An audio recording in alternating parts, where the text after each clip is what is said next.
Hi, this is Andrew Zezas, your host at CFO Studio. We're here today with Reina, Managing Director of Ajilon Solutions.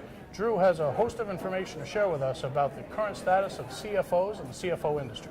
Drew, thanks for being here at CFO Studio. Thanks for having me, Andy. I'm delighted. My pleasure. Drew, we had a chance to chat before, and you had some great insight as to what's happening in the world of CFOs. Let's start off by the easy one. In the last 20 years, what's evolved, what's changed in the world of financial executives? I think for starters, the CFO has gone from a broad-based sort of position where it's concentrated on tax, audit, compliance. The complexity of what they're faced with today is a completely new evolution. Their responsibilities, the level of disclosure, the scrutiny, everything that's placed on them is an entirely new ballpark.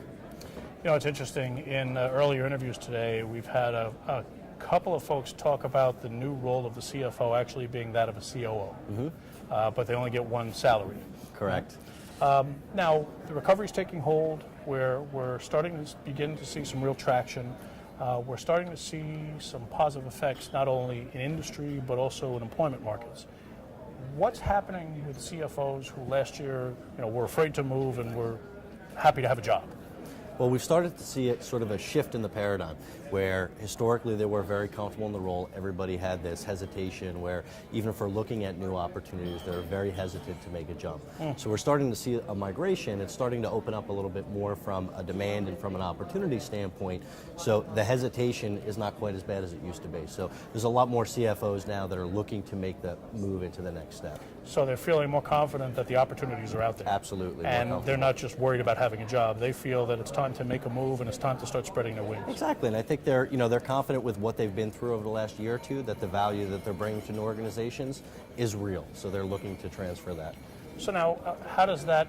Now, you're not just talking about CFOs only. You're talking about VPs of finance, treasurers, controllers, Absolutely. up and down the whole scale. So what does that mean to the office of CFO if now finance executives are actually starting to look around? What does that mean from an operating perspective, even a financial perspective? Certainly concern. A lot of companies out there started off with a skeleton crew over the last year or two, where they shifted away a lot of their staff. They did not have the internal resources. They're kind of delivering with bare bones. So now to have those individuals take on new opportunities and leaves them, even further exposed from an operational standpoint. They're not going to have the bandwidth and the resources that they had yesterday as they're moving. And now you've got the entire ramp-up time to bring new folks on, to train them, develop them. So it's going to be an interesting time. Ramp-up time with a skeleton crew. Exactly. And there's probably no one sitting around looking for something to do, and it makes it even harder to train the new employee. 100% correct.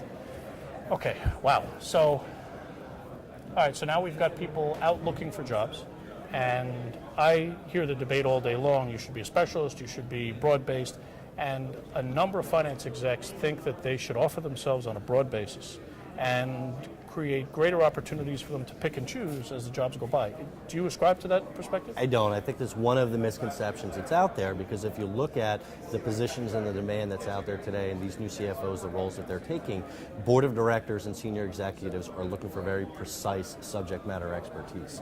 So the life of the broad-based CFO, while it's great to have a well-rounded individual that can touch different operating pieces, the reality is they're looking for those individuals that have very specific honed skill sets. And so the idea of, the 8-year job is out the window. Absolutely. 2 years at the most. Okay, so, wow, a lot of upheaval in the industry. So not only in the employment side, but now we're dealing with accounting reform and IFRS and lease accounting, everything's changing. With everything that's going on in the world, how is accounting reform changing the company's view of performance? Well, a lot of companies are looking to evaluate performance based on what is the overall return. Historically, it was very much compensation-driven, base salary, either stock-based performance, or they would look at it and they would get an annual incentive based on the profitability of the company. Right. So now, as we're starting to pull some of these layers apart, we're drilling further and further down to the net operating profit of an organization. CFOs are being more and more tied into that based on the economic value add. So from a performance perspective, what used to work yesterday, now they're being tied specifically to opportunity cost, weighted average cost of capital, backing all those items out. What is the true return of the organization? Wow, talk about a new normal. Absolutely. Wow, Drew, all right, we're almost out of time. This has been very insightful. If you had to leave our viewers with one thought, specifically CFOs, either about what they should be thinking about as the recovery really kicks up speed on behalf of their company, or what they should be thinking about in terms of their own career, what would you say? I would look at bandwidth and risk.